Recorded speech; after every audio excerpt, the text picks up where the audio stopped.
Today's story is about 52 years old.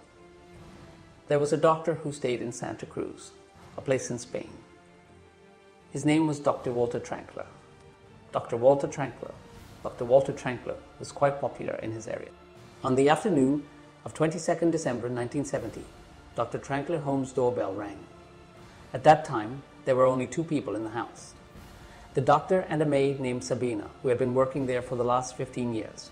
Upon hearing the doorbell, the doctor answered the door. There were two people standing outside. The doctor was shocked to see their faces. Their shoes were dirty. Their hands were dirty. They told the doctor that their names were Alexander and Frank, and they had come to meet Sabine. One of them was Sabi's father, and another one was her brother. Dr. Trankler, instead of inviting them inside, called Sabi to the door as he didn't want them to spoil the floor from their dirty shoes. The doctor was suspicious and wanted to hear the conversation between Sabine and these two people quietly. He hid behind a wall and listened carefully to what these people were saying. Upon hearing their conversation, the doctor was shocked and scared. Those two people told Sabine that they just killed her mother and her two sisters. Dr. Trankler was concerned about the 15-year-old girl Sabine. The doctor was trying his best to remain calm, but the next thing he heard shook the ground beneath his feet. The maid told her father and brother that they did whatever was right and better for them, and that it was okay. All three of them were normal. He couldn't believe his ears and was puzzled.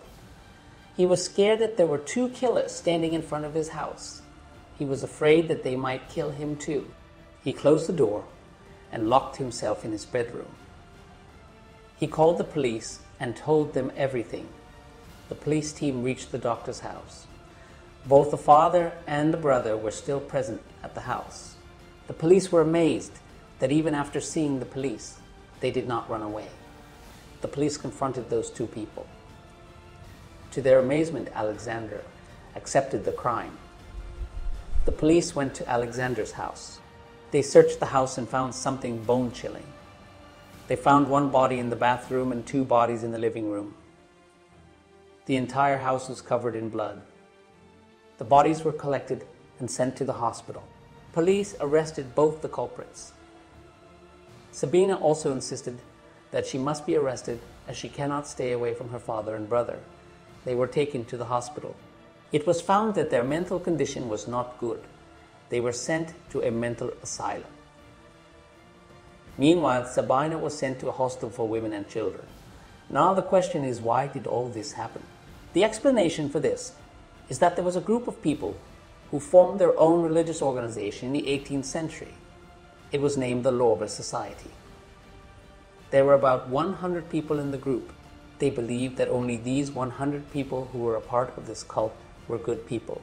The rest of the people in the world are all devils, bad people, and bad souls.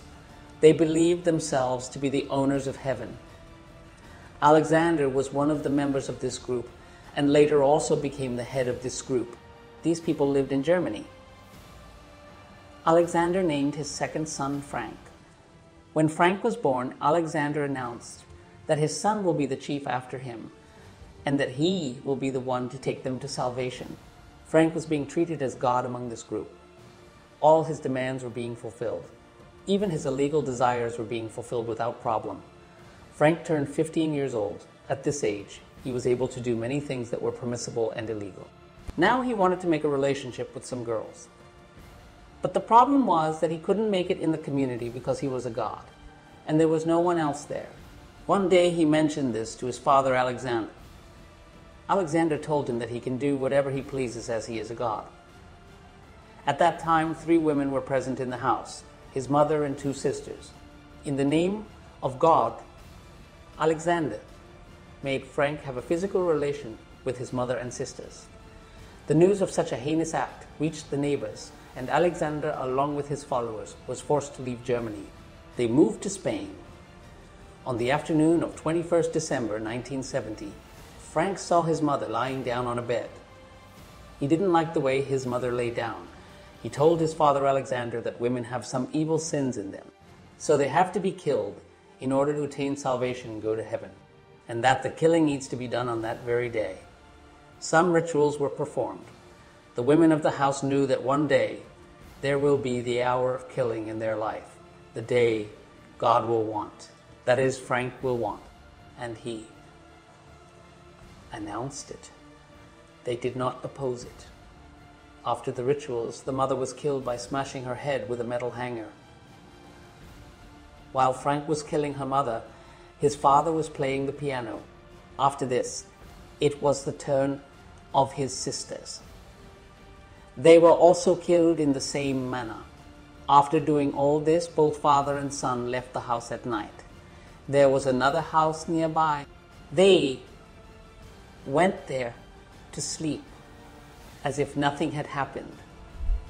Next day, they went to Dr. Trankler's house, where Frank's third sister was working for 15 years. Luckily, she was not at home that day, or else she would also be killed in this ritual of hour of killing. After being sent to a mental hospital, Alexander and Frank spent almost 20 years. One day, they suddenly ran away from the hospital. Where did they go after that? We don't know, and they still haven't been found.